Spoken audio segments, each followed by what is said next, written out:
What's going on, everyone? I am just a typical, average American here today to react and learn about how Canadians design your cities and urban infrastructure.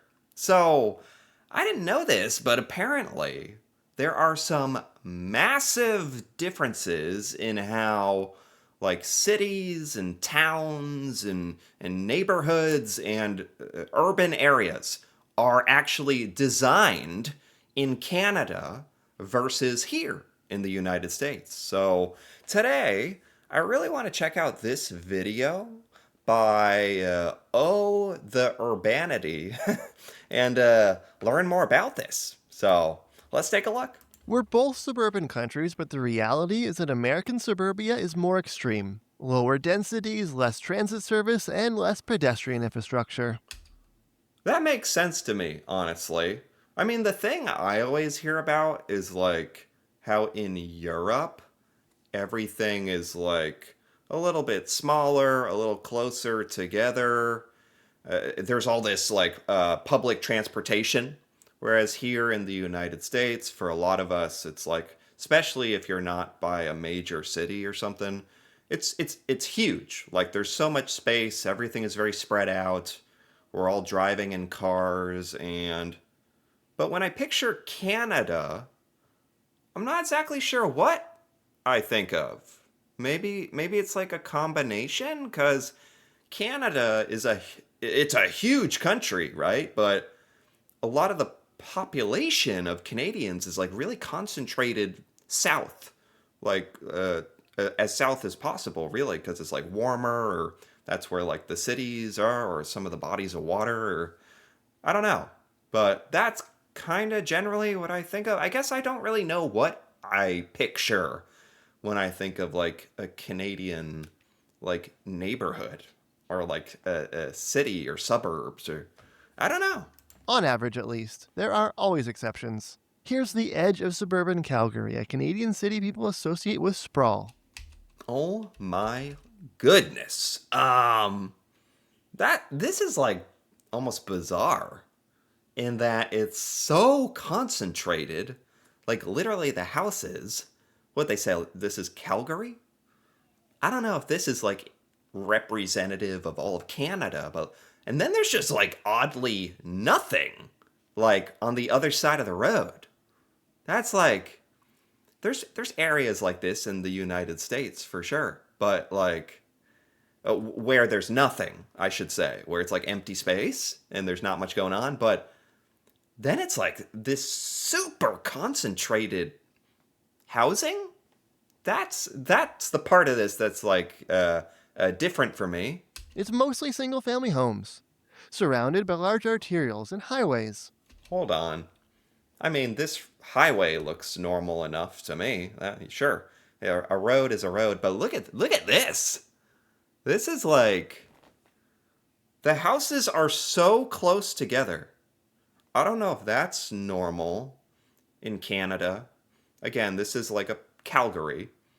These houses, this is like a neighborhood, and it would be kind of normal, but the houses are very I mean, honestly, they're thin and so close together. Oh my god, you stick your head out your window, you're gonna like bump your forehead on your neighbor's like the side of their house. Like what? Wow, is this to like save space? I mean, obviously it's to save space, but why didn't they just build more houses like on the other side of the road here? Am I missing something? I guess there's like some swamp water. Surrounded by large arterials and highways. No rail transit, but the homes are pretty compact. There are multi Yeah, use pathways and roundabouts. There are apartments. roundabouts. Ha! I went through most of my life not ever encountering a roundabout. Those weren't very common in in the U.S. Now they're becoming more common. We were all freaking out when we first. I remember in college when I came across my first roundabout. They built it like right at the entrance to the university, and It was madness. It was chaos. No one knew what was going on. Once you figure out the roundabout, they're actually pretty nice. They're actually very convenient. So I have flipped on that, but America is finally coming around to roundabouts. Stores and schools within the neighborhood.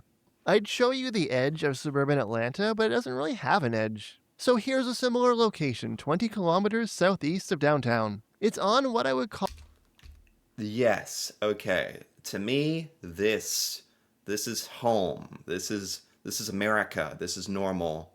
Ne- Very typical neighborhood. Winding streets and some tree. This actually has a nice amount of trees, but the house positioning, like you actually have some space between the houses, and the houses are wider.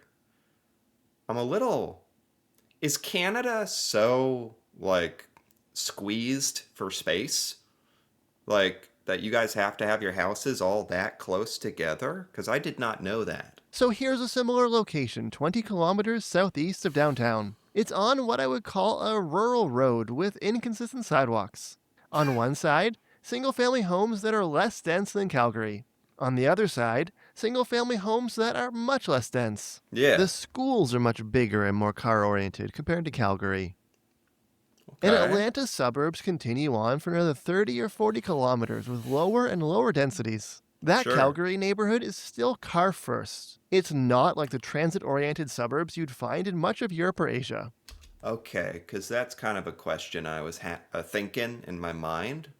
Like, in the US, we are car centric. Like, I know in Europe, they've got like the trains and the double decker buses are in the UK, and like people bicycle places, just crazy stuff. Here in the US, we drive, we like it that way. You live and die by your car. You get it. Yeah, that's how we do it. Sounds like in Canada it's similar, although I want to say you guys have more public transportation than us, though. That being said, But it's also not the extreme semi rural pattern of a lot of US suburbs and exurbs. Here's the density map of Atlanta on the left versus Calgary on the right. huh? Calgary has a much sharper boundary with the countryside, while Yeah, Atlanta just fades into lower and lower densities. yeah. So that's like, where was that picture? Um, this one? What? Yeah, that explains this. It literally like just stops. Like this is bizarre to me. Like the houses just stop. The neighborhood just ends. Like like a movie set that would like that they didn't build past a certain point. Like the budget ran out or I don't know. You can see the same thing in Chicago on the left versus Toronto. Chicago has a dense core, but sprawls out to lower and lower densities. Yeah. Same thing with Boston versus Montreal. Although I should mention that suburbs in the US West, especially California, tend to be a bit more like Canada.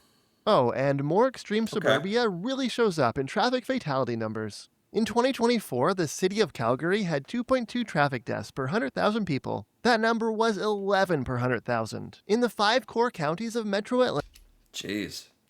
10 times worse in the US. What are we saying accounts for this exactly? Like besides terrible driving, like what accounts for this? that's 5 times higher. That's crazy. Okay, we may never know. It's probably our terrible driving. Urban fabric. What does that mean?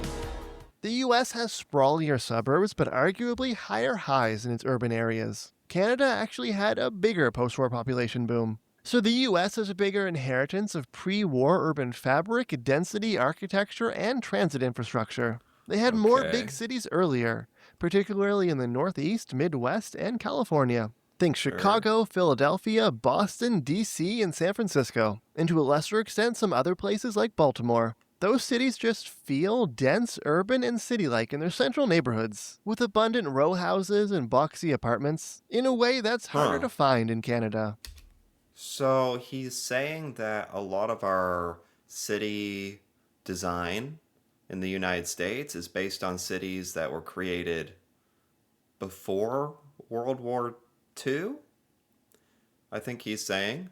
which in like after World War II, there was like a big population boom, a baby boom, um, which would influence like how cities and towns and stuff were designed later in the U.S. history, like with more space in mind. It sounds like so. We were actually building things way more densely, perhaps when we had a lower population before the war. Montreal fits the bill, and Quebec City has pockets. But English Canadian cities like Toronto or Vancouver, not to mention Calgary or Ottawa, start to feel pretty suburban pretty fast outside of downtown. Because they Okay. grew as cities later than these US comparisons, and because so much of their most recent growth has been in a handful of clusters. Then there's Huh. New York City, which is in a league of its own on urbanity. New Okay. York has more dense neighborhoods, also transit ridership, than all Canadian cities combined. New York City is like it could be its own country. Like it's so unique in the within the United States. Like yeah, even here, like New York has a freaking train. Like I can't remember the last time I was on a train. Like when I was 6. So English Canadian cities are in a funny middle ground, where they feel very suburban, but also their suburbia isn't as extreme. Yeah, yeah, that's it. So Canada, I'm getting a much better. This is cool. I'm getting like an idea of like what Canada feels and looks like, and it's hard. That's something that's hard to describe. Like growing up, like what's your country look like? Like driving down the road, growing up. It's like I don't know, houses and buildings and roads, and it's like there's distinct looks and patterns to it all, but it's hard to like describe. But this is helping. Um, Highways, are those different? Canada doesn't have nearly as many urban highways as the US. Federal Oh, money funded a highway system down there that didn't just connect cities, it plowed through them. Downtowns like Kansas City, LA, and Dallas are encircled by large highways in a way that's kind of unique. yeah. We were taught in the United States, like we had a big highway, I don't know, plan basically, where the U.S. government like really went out of our way to build a massive like countrywide highway system, and it's awesome. It's one of the best things that the United States government has actually ever done for our country. It was a long time ago. So, whoever can take credit for that, kudos to them because that's one of the most awesome things about the United States being able to just take a highway because the US is so massive. The highway system is so important. I've used it so much. And when you're traveling between states or cities or the road just goes through the city and it's so easy and it's great. So Canada, you obviously have highways, right? Maybe just not quite like this. And shocking to people from other countries. My city, Montreal, is actually on the higher end of urban highways by Canadian standards.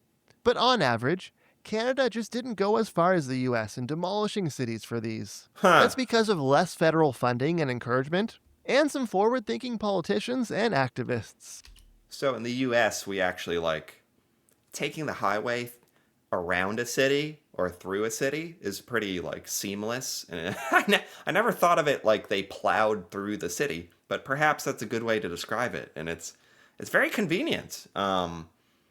I couldn't imagine trying to get through a city having to actually take the actual city streets. Like, oh, that would be such a headache. Quebec City and Tulsa, Oklahoma have a similar urban area population, but Tulsa's downtown is choked by highways, while Quebec City has two that approach downtown but don't quite reach it.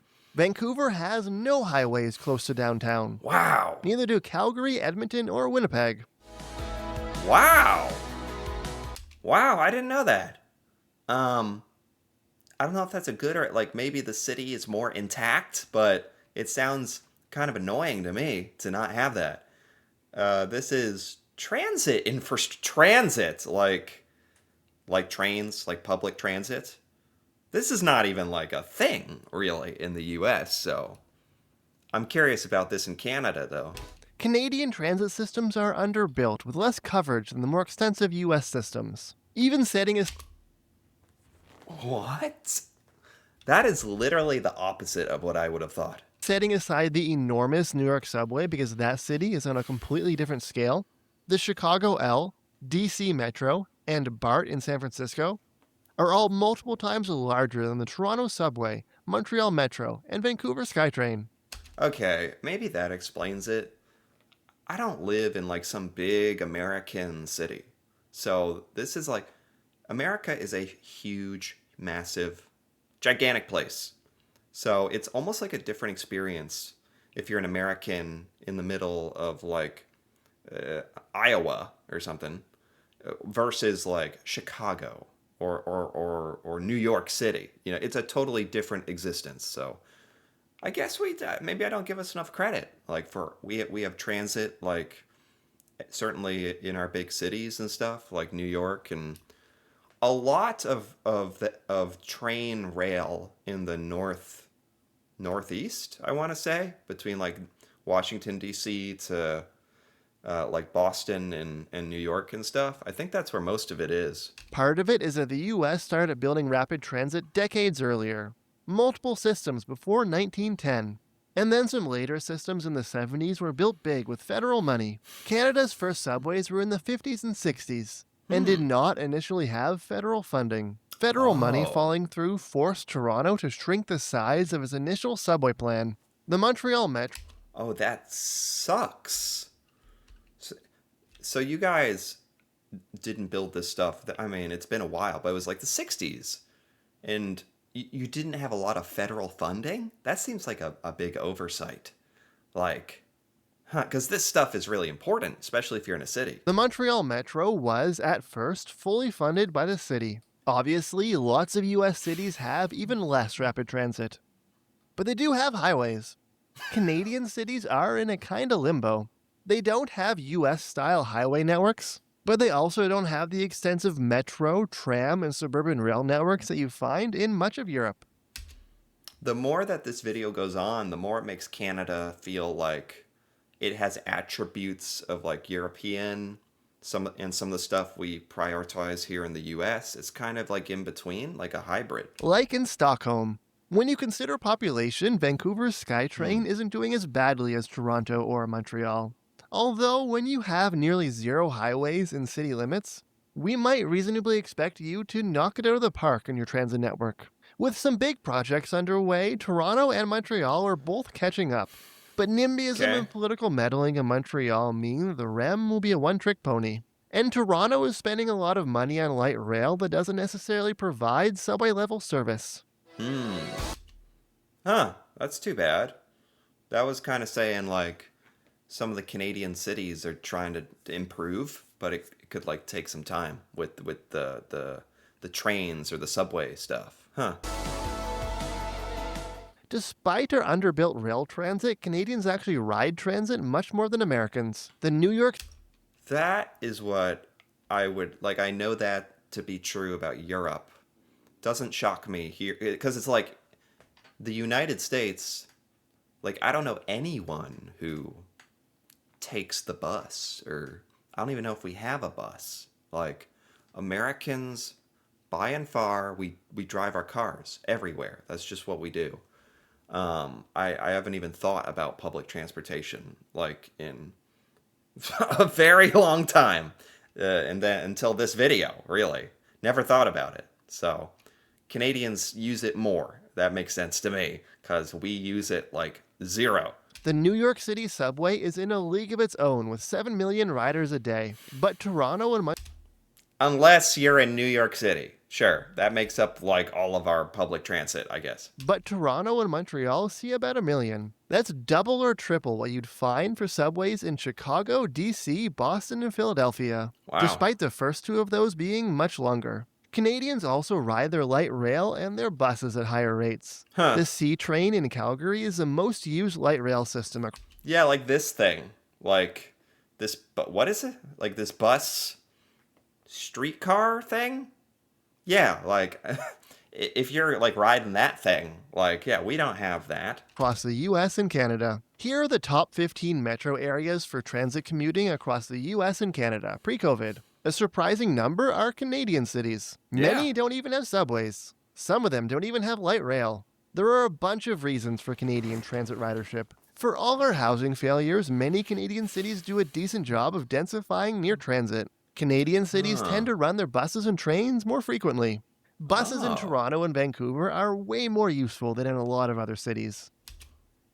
So you guys just do a better job with your bus and public transportation. Like, maybe not necessarily with some of the design decisions or the funding decisions, but with like making it available and making it work. Like, or Canadians are just like more willing to accept not having a car, or I don't know. Canadian cities have less job sprawl. More people are commuting to transit accessible locations like downtown, as opposed to suburban office parks. It's not at European Okay. levels, but gasoline does cost more in Canada, which we know helps transit ridership. Okay. Okay. Inner city rail. Okay. On intercity rail, Canada and the US actually have similar ridership numbers per capita. That's shocking to me. But maybe I think where the US does have rail, like where do we have rail? I think Northeast. But where we do have it, I guess it's used a lot and we have a lot of people. Per capita, but the distribution of ridership and service is very different. Canada has one functional route that accounts for 94% of countrywide ridership. It's the Wow. Quebec City to Windsor corridor with not amazing 8 trains per day in its busiest section. It's more comfortable than Okay. the bus, but can't really compete with flying on time. The advantage it has is that one corridor covers 9 of the 15 biggest metro areas in Canada. Oh wow. What'd they say? This goes like Toronto, Montreal, Quebec City. Oh, so Ottawa. Wow. No wonder this is like 94% of Canadian rail. This is like so many of the massive Canadian population centers, the cities. Outside of that, intercity passenger rail is almost irrelevant in Canada at the moment. Unless you like taking the train for the sake of it, or you enjoy getting stuck behind freight. If you, if you enjoy taking the train for the sake of being on a train, I can't relate to that. But you can do that on the corridor too. The top route in the US, the Northeast Corridor, has much better service.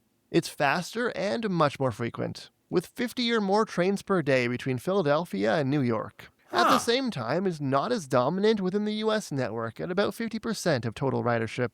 The Hmm. US has multiple other corridors that are kind of like Canada's main route. Not amazing, but often usable. Where else do we have rail? Trains. Like the West Coast, I guess? Well, For example, in California, the Pacific Northwest, and around Chicago. okay. Yeah, I guess we have some. More than I thought. It's just that, like, again, the United States is so huge. It's like if you're not by Chicago or New York or LA, that's a lot of people that falls under. But if you're one of the Americans not by those areas, it's like you've never seen rail in your life. Urban decline, and cities being associated with crime and poverty, has been a much bigger phenomenon in the US than Canada. Huh. Mass suburbanization and white flight led to a hollowing out of a lot of US cities. Canada had a period of suburbanization too. You could buy a house in Toronto for pretty cheap in the 70s. Look at this. Is this in Toronto? What kind of house is this? They're like different. Are they attached? They're so close together, and it looks like these aren't apartments. These are houses. Yeah, they've got like front porches and they're attached. Huh. Okay. But it wasn't as extreme or as racially charged. And the idea of desirable suburbs and disadvantaged cities doesn't really exist in the public consciousness in Canada so much. No city in Canada that I'm aware of has the same vacant lot and abandoned home topography that you find in parts of Detroit and Chicago. Canadians are more likely to see the suburbs as a place you go for cheaper housing or slower lifestyles, rather than escaping crime and poverty. Yeah. Like, huh. Like personally, I think a decent amount of Americans feel this way. Like I want to be as far away from a city like as possible, but it would be cool. Like it's cool to be like an hour or 2 hours from some kind of big city or couple, that's perfect. Because you're like away from the riffraff and the busyness and the craziness, but it's just like an hour or two drive. That's like perfect, I think. That's like, for me, that would be ideal. Because also you want to be away from like the crime and so like American cities can be insane. So I guess you guys don't think of it exactly like that. That's not to say we don't have those things, but crime rates are lower, and there's less of an association with the quote unquote inner city, a term that isn't used so much in Canada.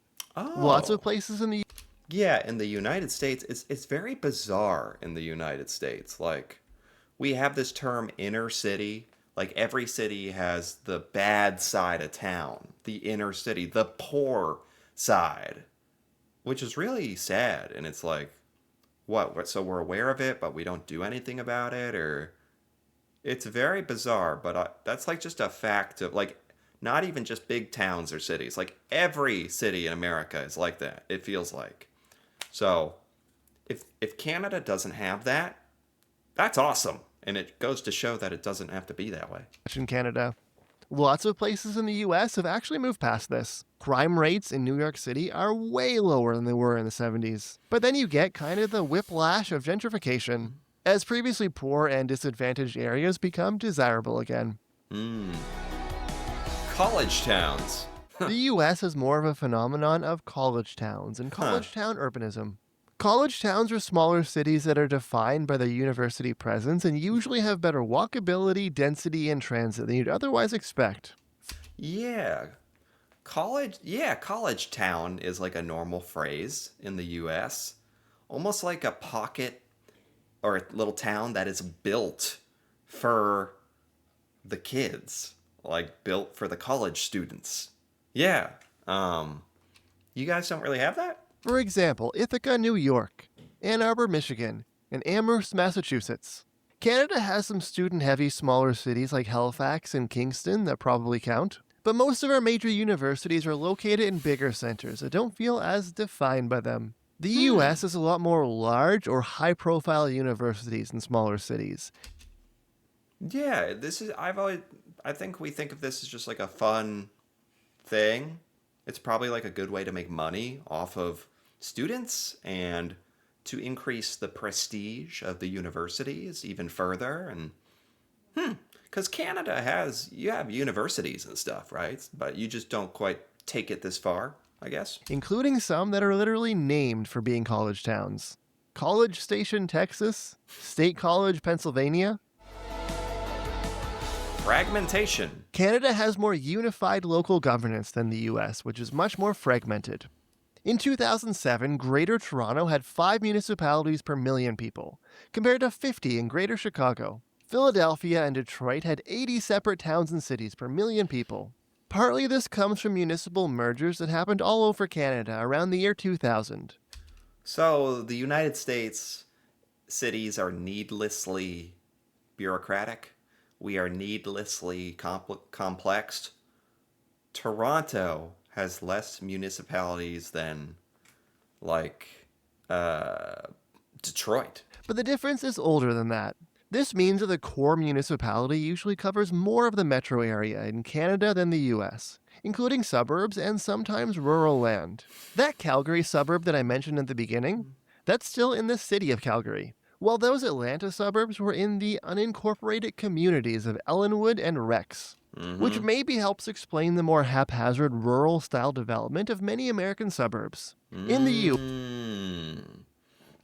That's why yeah, because there's always a bunch of like communities and zip codes and municipalities and like where you live and who runs it, who you have to call for your water to get turned on, or it's needlessly complex. And huh, I didn't know that it didn't have to be that way. US, homeowner associations are effectively another level of government that collects Huh. fees, provides services, and even enforces rules. They're very common in some states like California, Colorado, and Florida. In Canada, this kind of suburban HOA is much more rare. You guys don't have HOAs? Or like that's not as normal these stupid you don't have the stupid homeowners associations where you got to pay them every month, every year. They get to they take the neighborhood's money and decide to like build a new lamp post with like the $50,000 they got that year, and they hold a garage sale every year and take your money, and they make you follow rules like you can't. People are telling on each other like, oh, they kept their garbage cans out for on the wrong night, and then the HOA like comes after you. You don't have that? I'm jealous. They seem to be a bit more present in Alberta, but in most of the country, the closest thing you'll find to a homeowners association is a condo board. Similarly, Wow. gated communities are very common in parts of the US, but unless you count condos, they're very rare in Canada. Wow. That's a big difference. Some of the other points get at this, but it's important enough to single out. The US is just a much bigger country with more variation. Variation in culture, climate, economy, and Sure. urbanism.